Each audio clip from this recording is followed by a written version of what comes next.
Alors, je continue les contrôles. Donc, on a vu les contrôles texte. On va maintenant s'intéresser aux zones de liste déroulante. Donc, imaginons, je veux une zone de liste déroulante dans laquelle je pourrais choisir madame, mademoiselle, monsieur. Donc, dans l'onglet développeur, au niveau des contrôles, eh bien, je vais cliquer sur le contrôle qui s'appelle contrôle du contenu de zone de liste déroulante. Alors, on a aussi contrôle du contenu de liste déroulante.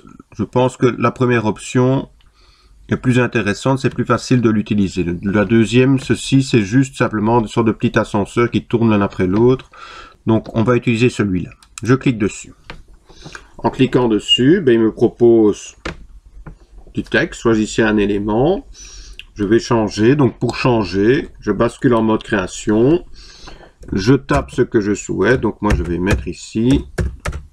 Choisissez une civilité. Je ferme les crochets. De nouveau, je répète, les crochets ne sont pas obligatoires, mais c'est conseillé. Je désactive le mode création.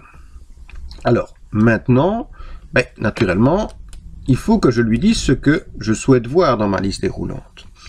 Et pour ça, dans l'onglet développeur, au niveau des contrôles, je vais cliquer sur le bouton propriété. Et en cliquant sur le bouton propriété, je vais ici, dans la zone propriété de la liste déroulante, ajouter les éléments que je souhaite voir dans ma liste déroulante. Donc je clique sur le bouton ajouter. Donc on avait dit je veux mademoiselle dans ma liste déroulante. OK.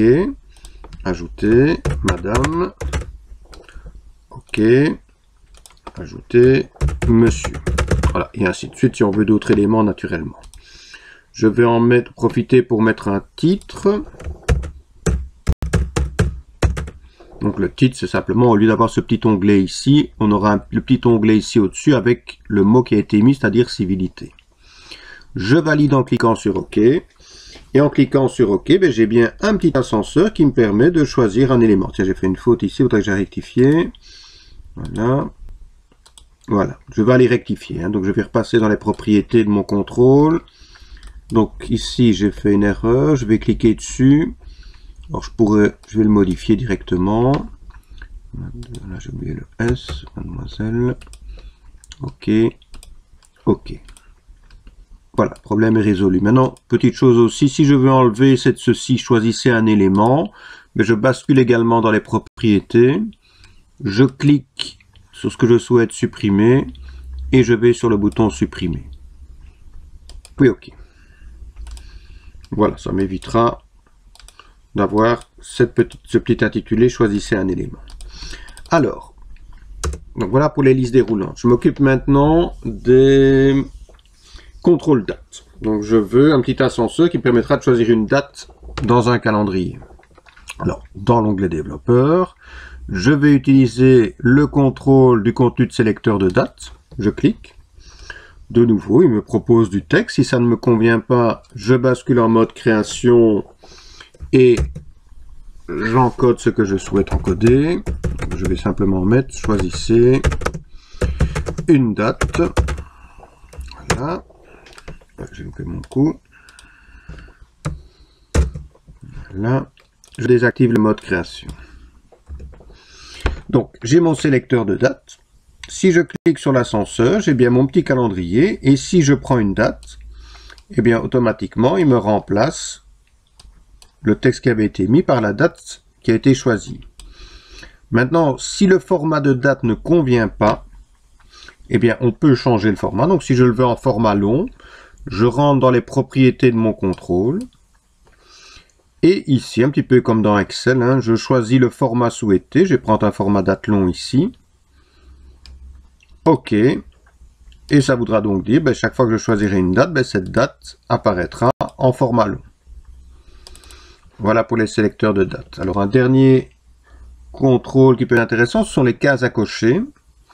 Cases à cocher, tout simplement, dans l'onglet développeur, dans les contrôles, on a le bouton ici, case à cocher. Je clique. En cliquant dessus, j'ai une petite case. Quand je clique dedans, par défaut, il met une croix. Et si je ne clique pas dedans, il enlève cette petite croix.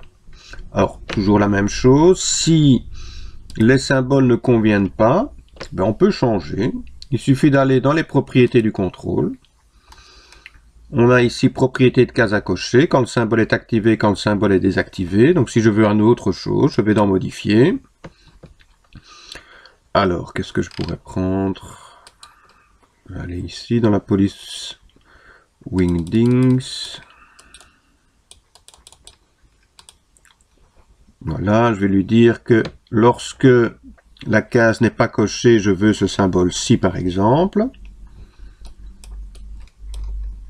Là. OK. Et lorsque le symbole est désactivé, ah non, je me suis trompé. Donc lorsque le symbole est activé, je veux ça. Et lorsque le symbole est désactivé, je veux ça. OK. Voilà. Et vous voyez la différence avec ce qui était proposé initialement. Voilà pour ces différents contrôles.